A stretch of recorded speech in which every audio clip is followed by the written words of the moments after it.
Hello everyone. आज के इस वीडियो में मैं आपके लिए लेकर आई हूँ रूल्स फॉर स्पेलिंग्स। स्पेलिंग्स जब आप इंग्लिश में लिखते हैं तो कई बार छोटी छोटी सी गलतियां कर देते हैं। अगर आप कुछ रूल्स सीख जाएं तो ये मिस्टेक्स आप कभी नहीं करेंगे। तो सबसे पहला रूल जो आपको स्पेलिंग्स लिखते हुए ध्यान रखना है, जब भी हम किसी वर्ड के एंड में जब हम किसी वर्ड के साथ फुल का यूज करते हैं, for example harm plus full, तो यहां पर जब ये हार्मफुल बनेगा तो एक एल कम हो जाएगा। Harm full. Cheer plus full, अगर चीयरफुल आपको लिखना है तो यहां पर भी एक एल कम हो जाएगा। Cheer full. Next truth plus full, जब आप ट्रुथफुल लिखेंगे तब भी क्या होगा, एक एल कम हो जाएगा। Truth full. तो ये है स्पेलिंग्स लिखते हुए सबसे पहला रूल कि जब हम फुल का यूज किसी वर्ड के साथ करते हैं तो एक एल कम हो जाता है। रूल नंबर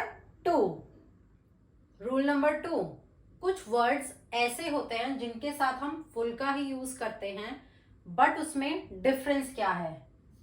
अगर वर्ड है ब्यूटी, जिन वर्ड्स के एंड में वाई होता है, जब उसमें फुल ऐड करेंगे तो वो वाई किस में बदल जाता है, आई में। Beauty full. ड्यूटी, यहां पर भी एंड में क्या है, वाई, तो ये वाई भी किस में बदल जाएगा, आई में। ड्यूटी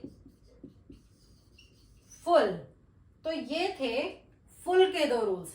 नेक्स्ट रूल, जब किसी वर्ब के एंड में ई होता है और हम उसमें आईएनजी ऐड करते हैं तो वो ई रिमूव हो जाता है। ये है स्पेलिंग का रूल। फॉर एग्जाम्पल कम एक वर्ब है और इसके एंड में ई आता है। जब हम इसमें आईएनजी ऐड करते हैं तो ये ई रिमूव हो गया है, ये हो गया COMING। नेक्स्ट राइट, यहां पर भी क्या है, ई, जब हम राइटिंग लिखेंगे तो ये ई रिमूव हो जाता है। ये आपको ध्यान रखना है कि जब भी वर्ब के एंड में हम आईएनजी का यूज करते हैं और वहां पे ई हो तो वो ई रिमूव हो जाता है। नेक्स्ट एग्जाम्पल बाइट, यहां पर भी क्या है, ई, जब आप बाइटिंग लिखेंगे तो यहां पर भी ई रिमूव हो गया है। नाउ नेक्स्ट रूल, अभी जो मैंने आपको रूल बताया उसमें जब वर्ब में लास्ट में ई था और आईएनजी ऐड किया तो ई हमने रिमूव कर दिया।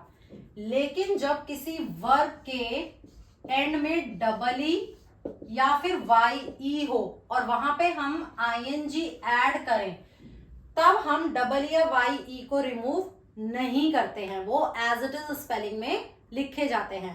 फॉर एग्जाम्पल अग्री, जब अग्री है यहां पे डबल ई है तो ये हो जाएगा अग्रीइंग। आईएनजी भी है और डबल ई भी रहा है स्पेलिंग में।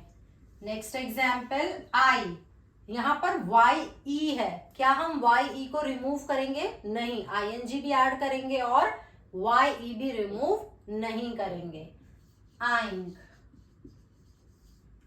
ये था नेक्स्ट रूल। नाउ नेक्स्ट, जब किसी वर्ब के एंड में, इस रूल में क्या है कि जब किसी वर्ब के एंड में आई ई होता है और हम उसकी स्पेलिंग में चेंज करते हैं, यदि हम आईएनजी ऐड कर रहे हैं तो ये आई ई वाई में चेंज हो जाता है। फॉर एग्जाम्पल डाई, अब यहां पे क्या है, आई ई, तो ये आई ई किस में चेंज होगा, वाई में। डाइंग। नेक्स्ट एग्जाम्पल लाई, अब यहां पर भी क्या है, आई ई, तो ये आई ई किस में चेंज होगा, वाई में। Lying. This is very easy. अगर आपने इन रूल्स को लर्न कर लिया तो आपकी स्पेलिंग मिस्टेक्स खत्म हो जाएंगी।